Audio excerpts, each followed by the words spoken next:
Oui, alors. Et docteur, quelle est notre utilité dans cette salle? Nous venons de L'atelier, oui. réaliser un atelier sur la proposition de la loi de la santé mentale. La santé mentale a toujours été dans notre pays un problème réel de santé publique. Mais malheureusement, nous manquons de lois pouvant, pouvant encadrer cette partie de la santé publique.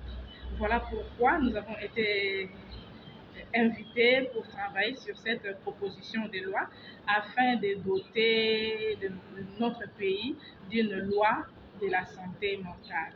Que pensez-vous sur la santé mentale? C'est quoi? Vous pouvez expliquer aux autres la santé mentale. Je vous écoute. Qu'est-ce que ça signifie la santé mentale? Appartient aux hommes normaux ou bien aux hommes ceux qui sont malades? L'OMS a bien défini la santé. La santé, c'est un état de bien-être physique, psychique et moral, si on peut dire comme ça. Mais ça ne correspond pas seulement à l'absence de maladie ou de handicap. Donc, c'est un problème global qui peut toucher tout le monde. Ça peut toucher le travailleur dans leur milieu professionnel, ça peut toucher des groupes spécifiques, par exemple les toxicomanes, ça peut toucher des personnes avec des maladies graves, ça peut toucher des élèves, ça peut toucher des étudiants. Alors, toutes les catégories de la population peuvent être atteintes de maladies mentales.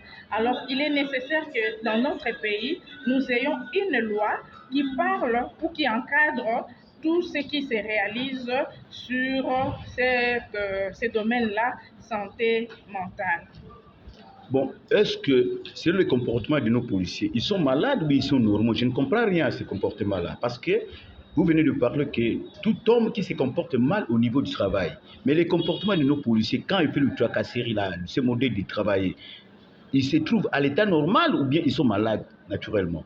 Nous ne pouvons pas dire que tous les policiers ont des problèmes de santé mentale, mais nous savons que toutes les catégories de la population, on peut trouver des pathologies liées à la santé mentale.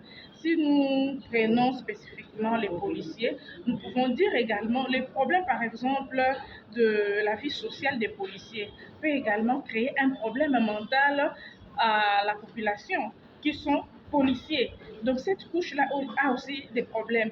Donc il faut travailler sur toute la population pour essayer d'aider tout un chacun. Il n'y a pas seulement indexé policier, il n'y a pas indexé enfants des rues, il n'y a pas indexé telle ou telle catégorie, mais prendre la santé mentale pour toute la population et travailler dedans avec des lois pouvant aider chaque couche de la population afin que nous puissions atteindre les objectifs de la santé universelle. Que pensez aussi l'administration, les gens qui corrompent et les corrompent et les corrompus? Que pensez-vous?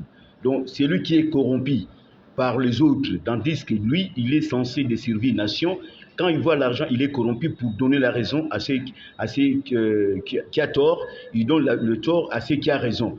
Modèle de corruption là, que pensez-vous aussi l'administration? Ils sont normaux, mais ils sont malades mentalement. Non, nous ne pouvons pas définir la santé mentale de cette manière-là, parce que c'est comme si ça sera condamné tel groupe ou tel autre.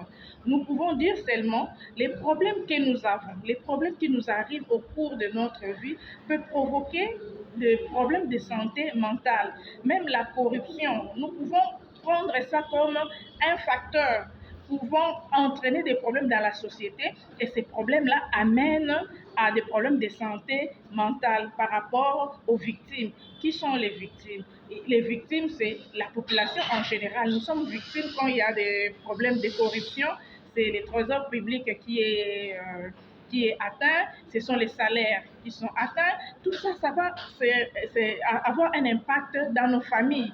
Donc, nous ne pouvons pas diriger nos pensées que les corrompus et tout ça. Et non, nous pouvons prendre les problèmes qui se posent au devant de nous et voir comment, avec la loi, aider la population à surmonter ces problèmes. Pourquoi pas à faire une bonne prise en charge pour que les victimes, les malades, puissent retrouver une bonne santé dans la société. Merci beaucoup, docteur. D'accord, merci.